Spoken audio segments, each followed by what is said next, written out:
Reading comics, toys are hella sick, hella whacking it, taking bad hits, taking bad shit, start a mix, subscribe, Yeah, I like that. Hey, what's up, you guys? Artemis Prime here doing another Transformers Masterpiece figure review. I'm not a Transformers Masterpiece figure, but the Keys Fantasy Club EV Metal Phase 4A Transistor. If you're trying to get this figure yourself, you can get big. Get your big badass toys at bigbadtoystore.com. Click the link in the description below. Very nice packaging over here. I like the Transistor right here with this foil. Ooh, that looks really nice. And nice artwork right there. Nice artwork on the inside right here where you can see this. And this whole cover is held together with a magnet, which is pretty cool. I like that. And then you can see the figure right over there. He's looking off to the side. And then you get the silhouette right there. EV Metal, again with that foil writing and everything. And then on the very back, you can see it says Transistor. They got that KFC tape. KFC logo, making me hungry for chicken for some reason. I don't know why. And then you can see both modes right over there. There's a bio if you want to read that. Pause it now. On the bottom it says warning, choking hazard, recommended for ages 15 and up. Alright, let's get to it and crack this thing open. So here's Transistor out of the packaging, and this is an amazing figure. I really dig it a lot. I love the sculpt of this figure. I love the size of it. The transformation is really cool. The paint is awesome, but there are some questionable aspects to it. For instance, you can see from all the way over there, there's that little white dot. It was like that coming right out of the packaging.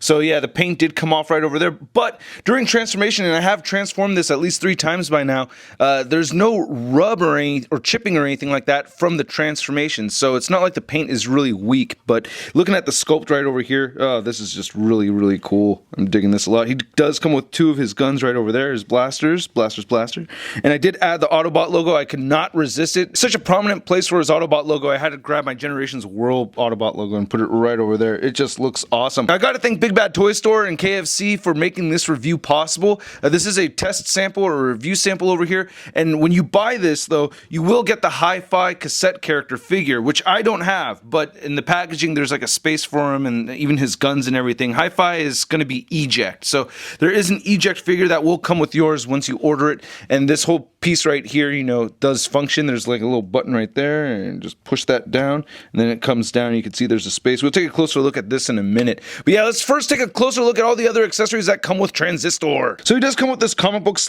instruction booklet right over here. So there's that comic, which I did not read. And then you have all these instructions right over here, which are okay instructions. Luckily, the transformation is not difficult for this figure. Like I said, I really do like the transformation. You also get this very shiny PVC trading card right here. Very thick, and then you can see his stats and everything right there, both modes, both guns. So here are blasters, and they look really cool. I like this color of plastic over here, and it looks like a very strong plastic. You can see all the little glitteries right in there, sculpted very well, and they are identical to each other. There's no real difference between the 2 of them, and you can remove this this piece right here comes right off, and that's due to the transformation, and it does, you know, hinge down like that, also part of the transformation for his boombox mode. He comes with these 2 woofers right here from that scene when the Soundwave and Blaster were fighting, and then Blaster got thrown into that huge sound system or whatever, as you can see right over here. And he just picked these up, and this is what he used to defeat Soundwave. Love the gold paint over here. This is really nice. It looks like they have a little bit of black paint right there in that seam. I don't know how they did that,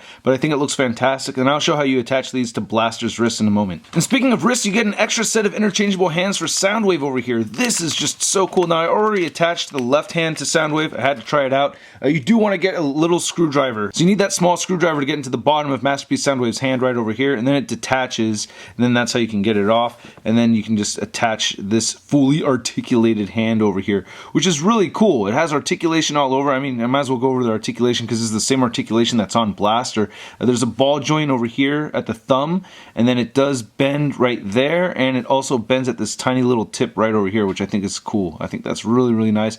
Then all 4 fingers are the same size. They all bend at the knuckle, then they all have 2 other points right there in the middle of the finger too. So So yeah, a lot of articulation in all of these fingers. So you can see the super articulated hand attached to Soundwave right over there, and that looks great. It blends in with the figure perfectly. I think this is an awesome idea, and yes, that gun fits right into that slot right there just fine. Now the figure does come with two head sculpts. You get the G1 cartoon head sculpt over here, and then you also get the G1 action figure right over there too. Now I did run through one complication with this figure, and it was kind of tough.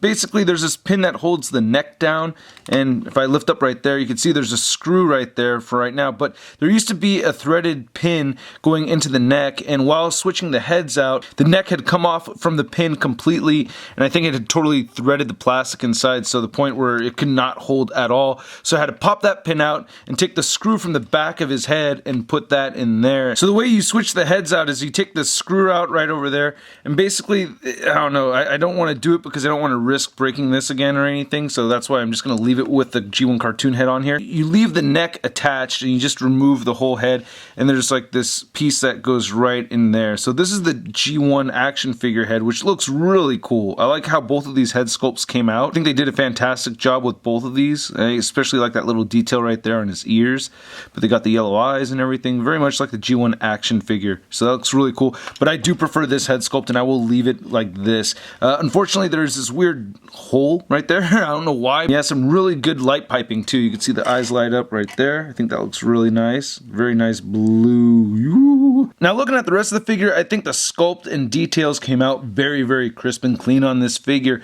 Like the yellow and the red, there's no bleeding or anything like that. Everything looks really good. Like how they sculpted all these little rivets right here, kind of like the Soundwave. And looking at the sculpted arm over here looks really cool. I like this gunmetal color that they used for these limb sections right there. He has this on his legs also, and I think this is sculpted really well. As you can see, these hands are sculpted in a very similar way than the Soundwave replacement hands that you get, and it does have a little slot right there in the hand, so you can get Blaster to hold his blaster pretty easily, and the gun does have the notches for that, so just peg that right into place, and there it goes. So that's pretty sturdy. You don't even need to have the fingers wrapped around it. He holds it very well. Now these fingers are very loose, but it doesn't really matter because it stays in place just fine. We can even get the finger right there on the trigger. I think that's dope. Forearm looks really cool too. Looking at the back side of the forearm, they did a really good job with that as well. I really like how that looks. Just a beefy character. I think it looks really awesome. I like all this little detail over here. And then he does function. You can press the eject button right over here, and that comes down.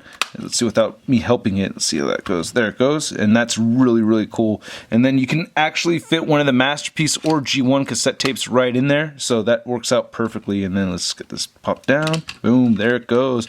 And you also get that same function that Soundwave had, which is brilliant. I really like that they did that. You can push it back twice, and then you can see right here in the very back, again, nice sculpted detail and everything, but you could pull this down twice right here. Let's see how this goes, and bam, like that. Looks really, really cool. I like this a lot. Again, I really like this gunmetal plastic. You can see the little sparklies right there in the plastic and everything. That's cool. He has some pistons that are sticking out right there, which I think is kind of weird that they dip in, but oh well, not a big deal. Looks very nice. And then his legs look really badass too. This is very, very cool. He has some nice blaster toes, transistor toes. Bottom of the feet look really nice. He has these heel spurs right over here, which is kind of a loose joint, but they really work. I love this section though. This is my favorite sculpted area right here. Really nice gold paint and silver. Just looks really, really good. Looking at the back of the figure once again, I really like how the handles to his Ghetto Blaster mode are tucked in there. Some more pistons in the back of the legs.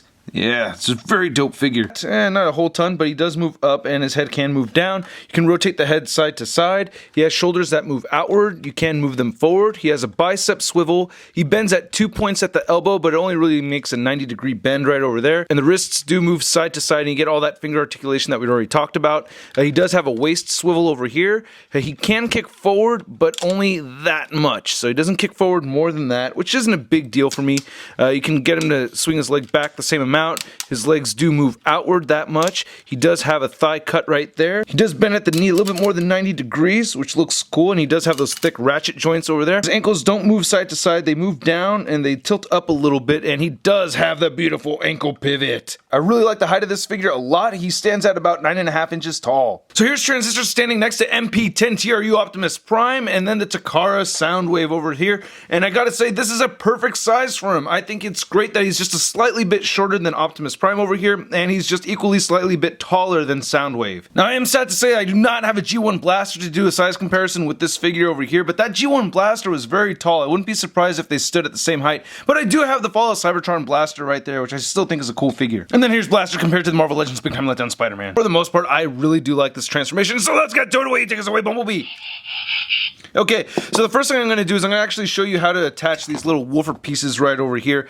It's part of the transformation. First, anyway, you do want to start with untabbing this little piece right here. You can see it's on the forearm. So that little piece, you're going to untab that and then loosen that up, and then you're going to separate this piece and then fold this piece out and then lift this up over here. And then you're going to spin his wrist around so that the fingers go in first. I actually made the mistake of going the other way around the first time I transformed this. Not fun trying to pull the fists out and tuck them in so that the back of the hand is facing you. And then just go ahead and pull this down. Put this back right over here. Collapse this all right back up. And then what you can do is just go ahead and add the little woofer piece that has a little peg sticking out right there. And then you could add that. And now he's got his extra sonic powers. Whoa, whoa, whoa, whoa, whoa, whoa, whoa. And actually having both hands set up like this looks really, really cool. I'm digging this a lot. Whoa, whoa, whoa, whoa, whoa. Okay, going back to the transformation, you want to remove these right over here. Put them aside. And then what you can do is you want to, untab this whole section again and get everything out once more. And then what you want to do is you want to bend the elbow in a way it's going to bend twice. So like I said, he has double jointed elbows. You're going to try to get this bent in so that you can put this flap down right here, so even out nicely. And then you're going to take this section and then spin this downward right here, and it has a tab that's going to connect right into there, and you can see how it fits in there very well. And then you're going to do the same thing to the other side. And there's a lot of parts on this figure that are actually rubbing together. I'm not seeing paint come off from those sections, especially like this whole piece right here that slides down. I was expecting that to just scratch paint off of it, but nope. A very frustrating part of the transformation is getting the head tucked in over here. This is really weak. I don't really like how this worked out. Just like the MP10 Optimus Prime, this piece comes back and then you tuck his head back over there. So what you want to do is push down on those two little buttons, and then that's going to loosen it up. Then you kind of want to pick with your fingernail so you can see it kind of detaches and then comes up like that. It's kind of tricky. If you get it in hand, you'll get a feel for it. So you just tuck the head back in there, place that right back in there, and then with the legs, we're going to do a similar thing like how we did with the hands, or the arms anyway. We're going to detach everything, fold everything apart. So you have this little section right here. I'm going to swing that around, and then you actually want to take this piece right here and then flip this upside down. So you do that to that side first, actually. And then get that all the way out there. Do the same thing to the other side. And then you're going to take this back piece right here. That folds apart. Heel spur, put that right back in there. Straighten out the foot and move it to the side so that you can bend this piece outward over here. And then you're going to collapse the foot on the very top, and that comes down like so. And then you're going to put this piece right back and then extend the handle out over there. That's going to just flop over, and you're going to do the same thing to the other side. You want to take the waist, spin it 180 degrees around, and then he actually detaches right there through the taint. So you're going to split that apart. So as long as you get this piece out of the way over here, this is going to swing all the way up right there. And this will do the same over here. And then you can see it's starting to come together. You want to swing this around and then get this plated right into place over here and bend this over. And then what you want to make sure you do also is scoot the arms backwards, but in order to do that, you have to shift this piece down. And as I had mentioned earlier, take the nozzle pieces of each of these blasters, remove that, and then fold this in. There's these two little sections that can carry the nozzle section of each of the guns, and you can store them right into place like so. And you do want to do this during mid transformation because it gets trickier to do it later on. And then shift this piece down. I'm going to fold this piece right back up over here. This is where we're going to attach the rest of the guns. You're going to scoot this all the way back over here and scoot this all the way back like so. And then we can add the gun, or the rest of the gun anyway, and you want the stock part facing the outside of it. And let's go ahead and get that tabbed in right there, and then try to scoot that right through there, and that's how that's going to stay. So we'll do the same thing on this side over here too. And now the figure is almost complete. It just really needs to get tabbed into all the appropriate spots. So let's get this done over here. This is kind of tricky to do all on camera. Okay, so it did take a little while to get everything tabbed in properly, but there are set tabs for every part that you need to be tabbed in. Like this whole section tabs in nicely. Same thing with these pieces tabbing into this main body section over here. So I really like how it works out. Getting a 360 of this thing though, it is just badass. I like all the little details right over there. I like the weapons storage going on. And speaking of weapon storage, one thing I like to do is I like to take these little woofer pieces and I can actually tuck them right in there between the barrel and this little panel right over here.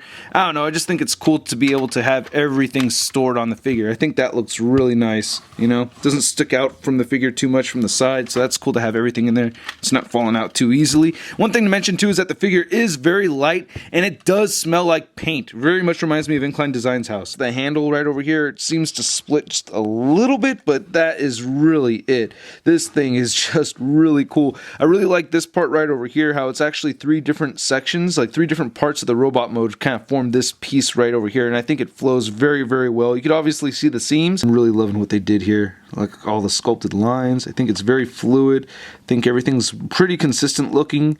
I'm really digging it a lot, man. Then looking at the side right over here, it says graphics equalizer right over there. You can see all the little knobs that don't actually move, but it's very cool that they're sculpted. Just get a microphone port and a headphone port right over there. Looking pretty cool. I guess there's your USB port. Oh, there was no USB in the 80s. Anyway, on the back you can see all the nice sculpted lines and details on this. Looking at the top of it over here, it's looking very, very cool. Really digging a lot more knobs and everything. We get a volume knob right over there. This is the balance, then the power. None of these knobs move or anything, but I love that they're sculpted. Now Transistor's at 7 1/4 inches across, and to the top of that handle, he's just a little over 4 inches tall. And for your size comparison, here he is next to Soundwave, and I think that works out great. I think that is really cool. Blaster should be a lot bigger than Soundwave over here, and I think this size comparison, yeah, I just think that is just really, really cool, man. Wow, KFC has just done a fantastic job with this piece, man. I cannot sing their praises enough. They just did great work. The only real problem I had was that head, and I'm sure with all the production copies that'll be ironed out by then. Anyway, I hope you guys liked my video. If you did, please hit the like button, leave a comment, let me know what you think of this figure. Subscribe if you haven't already. Check out tformers.com for a full photo gallery of images from this review, and check out shartimusprime.net for the daily blog. I'll catch you guys later. Peace.